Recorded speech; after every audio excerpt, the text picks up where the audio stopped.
Meghalaya and Nagaland will vote together in exactly 10 days from now. It was interesting politicking because, of course, you cannot campaign for Tripura anymore. Campaign has come to a standstill. However, the politics still on in terms of optics. I want to bring in Rahul Srivastava, National Affairs Editor, who's going to give us what is he looking at when Tripura votes tomorrow. My colleague Milan also joining us. She's joining us from Tripura. Rahul, what are the biggest takeaways for you? What would you be keenly watching as Tripura votes tomorrow? See, Preeti, in a year of elections, whose collective outcome is going to be some kind of a full dress rehearsal for 2024, the BJP will like to start on a winning note. It's the first election of the year. And the bigger element is it will also test opposition unity quotient, that in case the opposition does come together, what it can achieve, especially the Congress and the CPM, the left and the Congress, one principal opposition, and the left has traditionally been the creator of a unifier as far as the opposition is concerned. I think one has not seen a BJP government facing so much of anti-incumbency. 5 years ago, it was CPM versus the rest. Today, it is BJP versus the rest. And that scenario, in a state where now the election, the opposition is not as divided as it was in 2018, is not good news for the BJP. The rise of the tribal party, the Pramota, is certainly bad news, because that is one sentiment, I will say, that if there is a cultural heritage and development sentiment among the tribals, I think that sentiment is drifting away from the BJP, with Pradyut Devarma making a very fervent appeal that he is not going to make any appeal for votes, and this is one last fight for rights.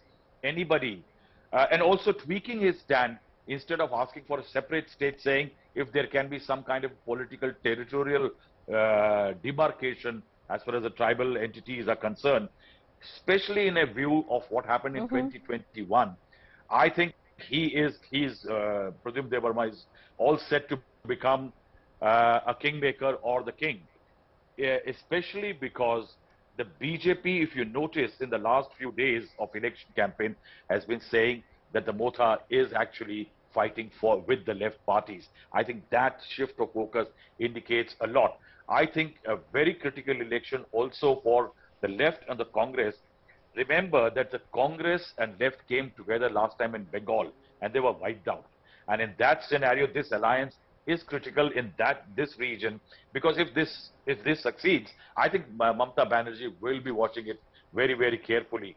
I think for the BJP, the change in chief minister happened rather too late, and I think the anti-incumbency is too high, and I think the cultural sentiment this time around is too profound this time around for the BJP. It faces a very uphill task in the first election of the year. You know, very interesting, Rahul. You know, stay with me. I'm going to come right back to you, because when you're going to talk about the tribal vote, anyone who's going to Tripura is saying that it's going to be the tribal vote which would practically decide this election. But in the tribal vote, viewers, one also needs to look at something that Rahul Srivastava touched upon, which is the Tripura land demand, or the demarcation of independent territory. On the other hand, of course, is the you know, I would think a fight between the Bharati and identity. Tripura land demand versus those who want, you know, the basics that the BJP is perceptionally known to deliver. So interesting, a fight amongst them, because a lot of my colleagues who are going there would say maybe the women are looking at the BJP for all that comes in terms of schemes, in terms of benefits, but the men seem a little more strong towards the demand of identity. Milan, what are you picking up?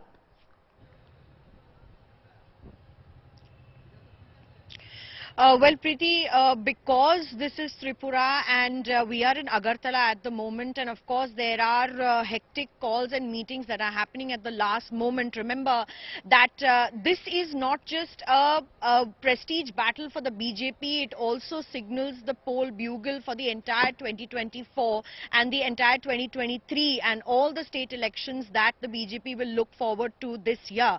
But in Agartala and around Tripura, if you notice, this, the kind of politics that's playing out between Tripura Mota, that is giving BJP sleepless nights, as they could not, get into an alliance with each other.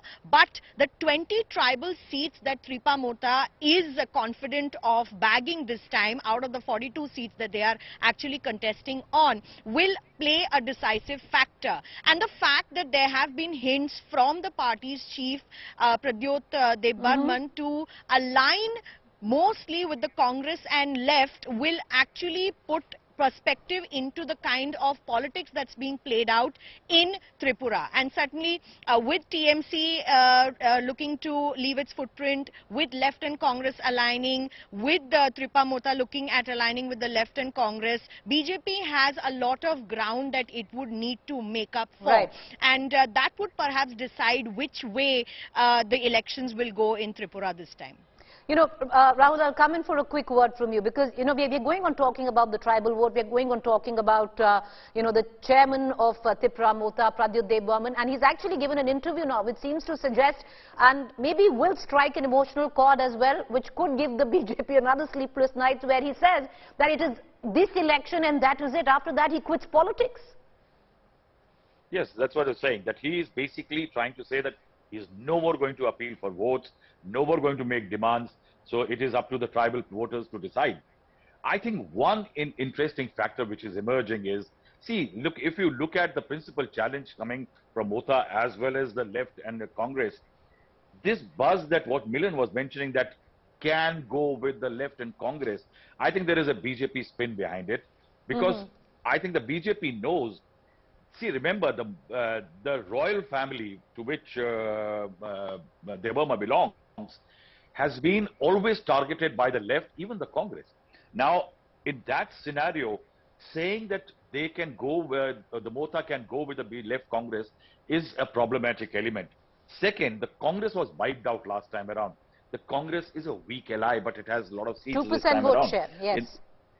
In that, just 2% vote share. Yeah. But the fact is that it didn't do very well.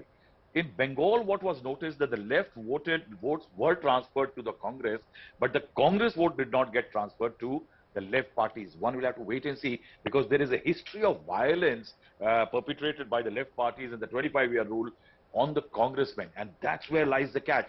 Will all these arithmetics, the Congress and left have done one thing good, is that they have for the first time put in a tribal chief minister, Jitin Chaudhary is there. But there is one factor. Will there be a Congress vote switch to the left? I think these permutation combinations, the BJP is very good at, but I think there is an unrest even among the BJP tribal leaders, because I think Mala Debbarman joined recently the Mota, primarily because tribal leaders in the BJP feel they are undermined by the tribal ally, the IPFT. And that is why I think there are too many layers of complications this time around working for the BJP. All right, appreciate you both for joining us.